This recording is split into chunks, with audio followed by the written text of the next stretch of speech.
It's Monday, and that so happens to be the day that I like to talk about monsters. Hello, everybody. I'm Geoff Arbuckle, and this is Monster Mondays presented to you by Film Seizure. You can catch new episodes of Film Seizure with myself and Jason Oliver on Wednesdays, but Mondays are for me to talk about monster movies. Pack up the babies and grab the old ladies. We're going to Japan for this week's Monster Mondays, and it isn't a Godzilla movie. Japan is home to some weird shit, like really weird shit. Tentacles, drooling cross-eyed girls who are often depicted as probably being underage, very noir, like cool guys who say things in low, almost grumbly tones before they shoot a guy. Dragons, well, they probably have some dragons there. Mystic stuff, maybe? I guess they have some mystic stuff too. They have cute creatures and city mascots and ninjas. Oh, they have ninjas. My point is Japan is a magical world full of things that would likely make my head explode 10 seconds after deboarding at the airport. And boy, oh boy, they have marvelous senses of imagination. That's why I chose this movie to be featured in this animation month. From Studio Ghibli and director Hayao Miyazaki, I'm going to talk about a little ditty called My Neighbor Totoro. Now, before we dig in, we should maybe talk about Studio Ghibli and Miyazaki because they are very, very accomplished. Studio Ghibli is so well revered and loved, even over here, that every single year, movie theaters all across the U.S. do what's called Studio Ghibli Fest. Basically, each and every month, there's a different Studio Ghibli movie that plays, and many of them are Miyazaki films. Studio Ghibli was founded in 1985 by a small group of 4 people with considerable backgrounds in animation. Miyazaki himself had been working steadily since the 70s, even working on the anime series Lupin III early in that show's run. In 1984, he scored a big hit with Nausicaa of the Valley of the Wind, and I probably butchered that pronunciation there, which was based on a popular manga of the time. And that led him to teaming up with the others to form Studio Ghibli. Of the films ranking among the top 10 highest grossing anime films of all time, many of them do belong to Studio Ghibli. And Miyazaki being their primary producer of films within that group, and his immensely popular Spirited Away is the second highest grossing anime ever at just under $300 million. Spirited Away was also the recipient of the second ever Oscar for Best Animated Feature, beating out the very popular Lilo and Stitch from Disney. Studio Ghibli has a total of 5 Oscar nominations in the animated feature category, with 3 belonging to Miyazaki himself. But in 2013, they reached the pinnacle when the studio not only released 2 films in 1 year, which honestly, it's pretty uncommon for them to even release films in consecutive years, but both films, Miyazaki's The Wind Rises and Isao Takahata's The Tale of Princess Kaguya, got nominated, but ultimately losing to the Japanese-flavored American movie Big Hero 6. Miyazaki has another film slated to be released at some point in the future called How Do You Live, which, oddly enough, is the same thing I think whenever I stuff 4 McRibs into my face during one sitting. Anyway, the point is, 50 years in the industry and the guy is still cranking out movies that will likely be considered instant family classics. Now, Miyazaki is often critical of the modern anime industry, saying the people who create the characters today are themselves not really appreciative of other people and really can't stand to look at or be around others. Thus, he feels that the characters that populate many of the modern works are either unrealistic or ultimately uninteresting. And his main themes that he explores in his movies are feminism, which is why often you will see girls as leads in his movies, love, family, environmentalism, and pacifism. He even refused to attend the Oscars the year he won because of our involvement with Iraq, stating he didn't want to visit a country that was bombing another. He was also often heavily criticized for possibly being anti-Japanese and overly leftist for the themes he explored in The Wind Rises. It should also come as no surprise that he's also very heavily anti-Trump and anti-Brexit. The movie is about the Kusakabe family. The father, Tatsuo, is a university professor, and he's moving to the countryside with his 2 daughters, Satsuki and Mei. And they move near a hospital where the mother, Yasuko, is recovering from an unspecified long-term illness.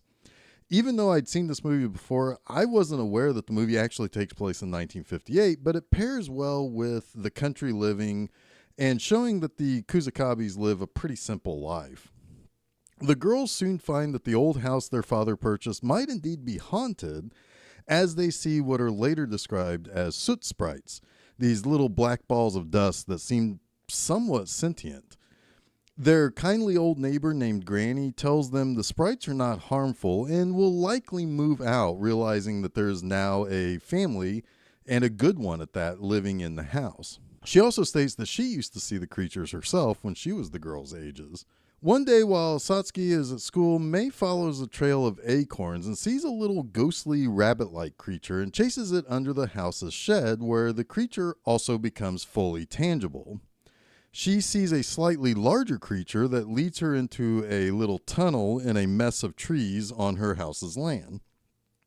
In the giant camphor tree in the middle of the patch of smaller trees, Mei finds a giant spirit creature that is basically a giant cat bunny-like thing that really only speaks in grunts and roars. When she asks what the creature's name is, and believing that she understands what the creature is saying in return, she decides that its name is Totoro. Mei spends the rest of the day sleeping on Totoro's big fat belly in this tree.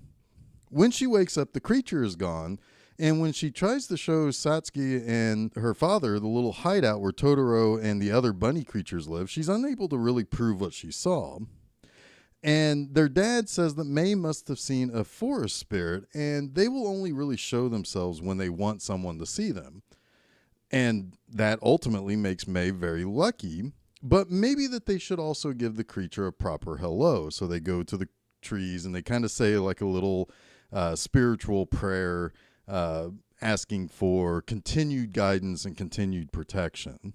A couple of days pass, and when the girls are walking home, a big rainstorm hits. And while they're waiting for their father at a bus stop, they not only see Totoro, making it so Satsuki now believes Mei's story, but they also watch Totoro board a cat-faced bus. Seriously, it's a giant multi-legged cat that's also a bus, and it's trippy as all hell. He gives the girls a little package bundled in a tree leaf, and when they open it, they realize it's full of acorns. Days pass after they've planted the acorns in their land, and no trees have sprouted.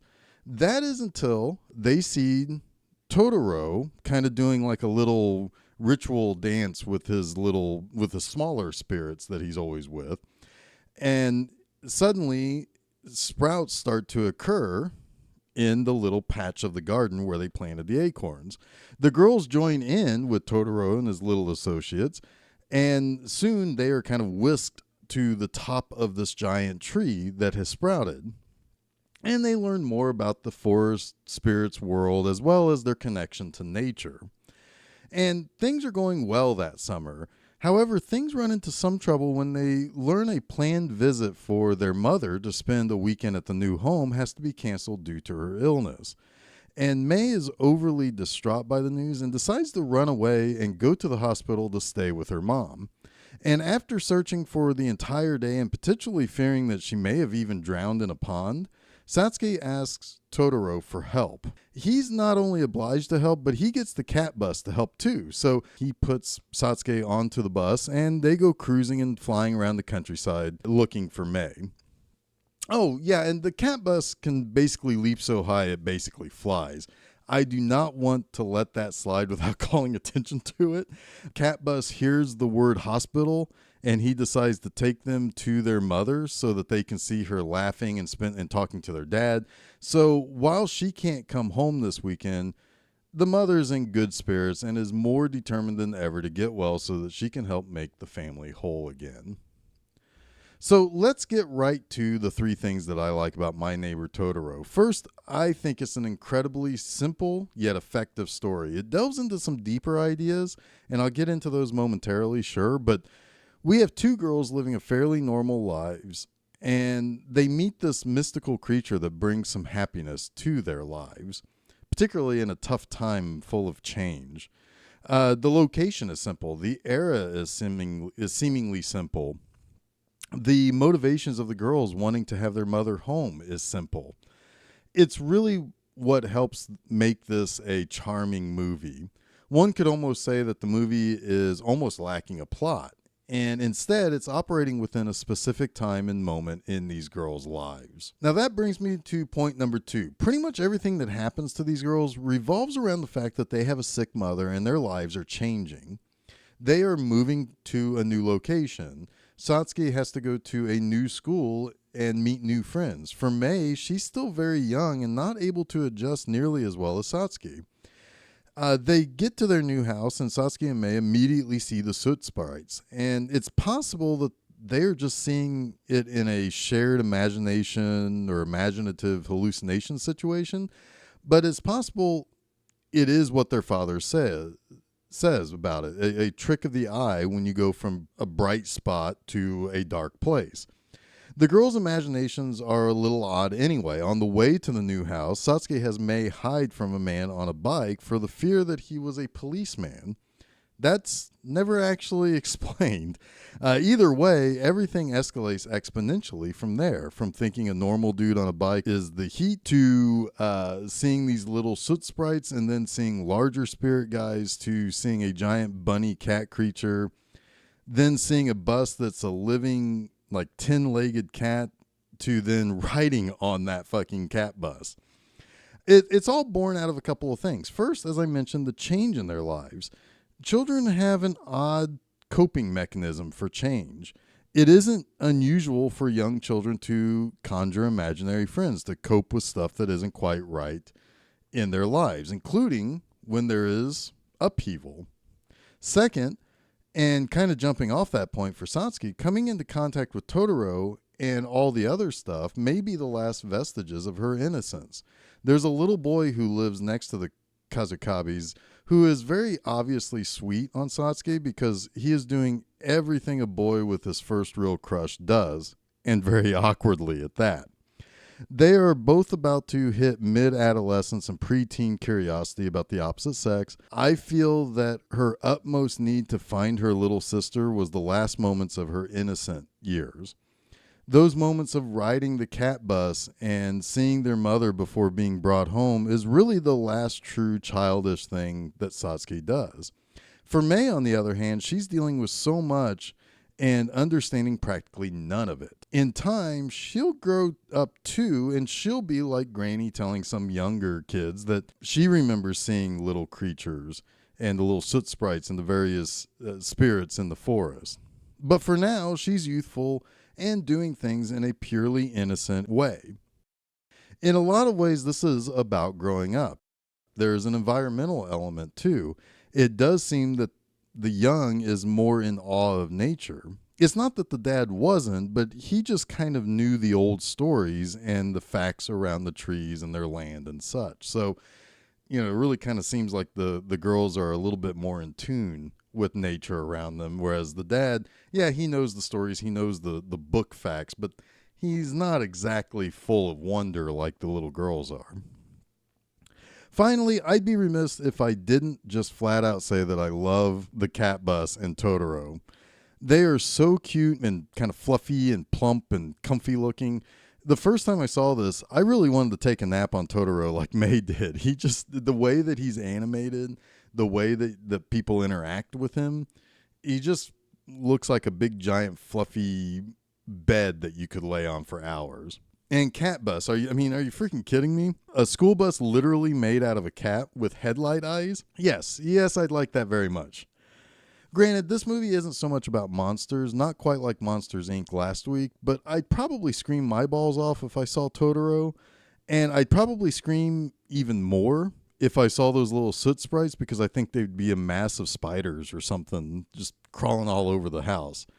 No, these guys are more like nature spirits that, like Monsters, Inc., manifest themselves in ways that a child can comprehend them, from small to big to enormous.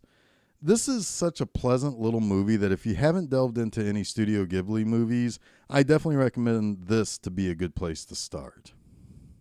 Now that wraps up this week's Monster Mondays. Until next week, I'll see you later, and don't forget to check out new episodes of Film Seizure every Wednesday and a new installment of Monster Mondays each Monday on filmseizure.com, as well as check out new posts at my website, bmovieanima.com, each and every Friday morning.